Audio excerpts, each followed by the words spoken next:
ज्यांना दोडक्याची भाजी खायला आवडत नाही असे सगळे आवडीनेही दोडक्याची भाजी खातील। तर आज आपण बनवणार आहोत एकदम चमचमीत अशी भरलेल्या दोडक्याची भाजी। तर ही भाजी आपण कमी ग्रेव्हीवाली बनवणार आहोत, म्हणजे आपल्याला ही टिफिनलाही देता येईल। तर आता यासाठी मी पाव किलो दोडका घेतलेला आहे।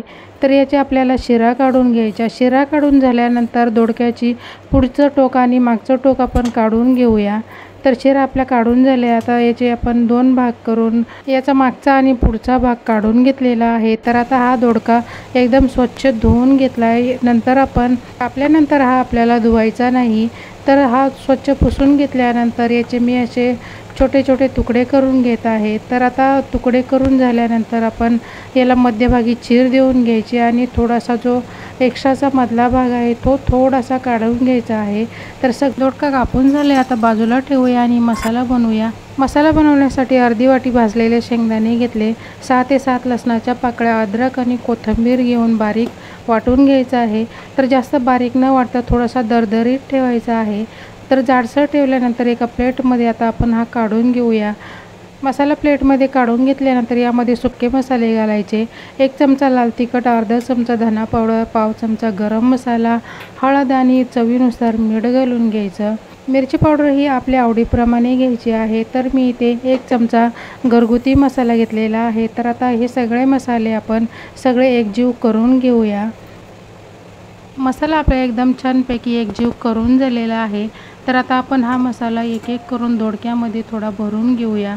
भरताना हा दाबून दाबून भरायचा आहे, कारण जेव्हा आपण भाजी बनवू तेव्हा हा मसाला जराही बाहेर येत नाही। तर असा दाबून मसाला भरून घ्यायचा आहे। तर आता मी हे सगळे दोडके असे भरून घेते। परत मी तुम्हाला एकदा पुन्हा भरून दाखवते। तर मी एकदम दाबून दाबून असा मसाला भरलेला आहे आणि तोंड एकदम बंद करून घ्यायचे आहे। तर बघू शकता एकदम छानपैकी सगळे दोडके भरून झालेले आहे। आता जो एक्स्ट्राचा मसाला उरलेला आहे, तर हा मसाला पूर्ण भाजीमध्ये न वापरता अर्धा मसाला बाजूला ठेवते, कारण हा दुसऱ्या भाजीला पण उपयोगी येईल। तर अर्धा मसाला काढून घेतल्यानंतर जो थोडा मसाला उरला आहे तो आपण भाजीत वापरायचा आहे। तर भाजी बनवायला सुरुवात करूया। कढई गरम झाल्यानंतर यामध्ये मी 2 चमचे तेल घालून घेतले। तेल गरम झालं की यामध्ये कढीपत्ता घालायचा आहे। कढीपत्ता चांगला तडतडल्यानंतर यामध्ये भरलेले दोडक्याचे पीस आपण घालून घेऊया।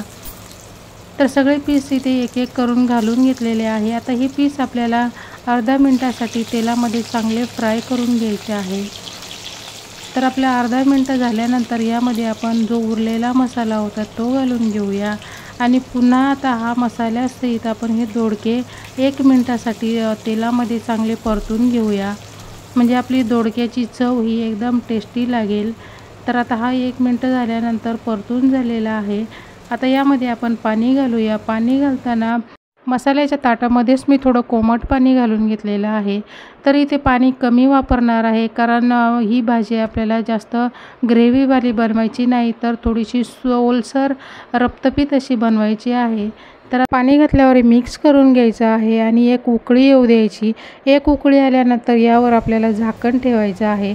झाकण ठेवल्यानंतर आपण ही 4 ते 5 मिनिटं कमी गॅसवर शिजून घेऊया। तर 5 मिनिटानंतर आपण झाकण काढूया। तर बघू शकता भाजी आपली एकदम छानपैकी तयार झालेली आहे आणि एकदम सुगंध असा येतो। झाकण ठेवल्यानंतर एकदा मी दोडके पलटी करून घेतले होते, त्यामुळे ते सगळीकडून एकदम व्यवस्थित असे शिजले जातील।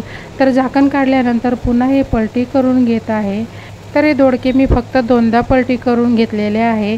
तर भाजी शिजत असताना एकदा आणि आता झाकण काढल्यानंतर तर आता हे एकदम व्यवस्थित असे शिजले की नाही तर आपण चेक करून घेऊया। तर इथे दोडके पूर्णपणे शिजले आहे आणि एकदम चमचमीत टेस्टी अशी ही भरलेल्या दोडक्याची भाजी तयार झालेली आहे। तर आता ही भाजी आपण एका बाउलमध्ये काढून घेऊया। तर भरलेल्या दोडक्याची भाजी कशी वाटली ते कॉमेंटमध्ये नक्की सांगा। व्हिडिओ आवडला तर लाईक, शेअर, सबस्क्राईब करायला विसरू नका।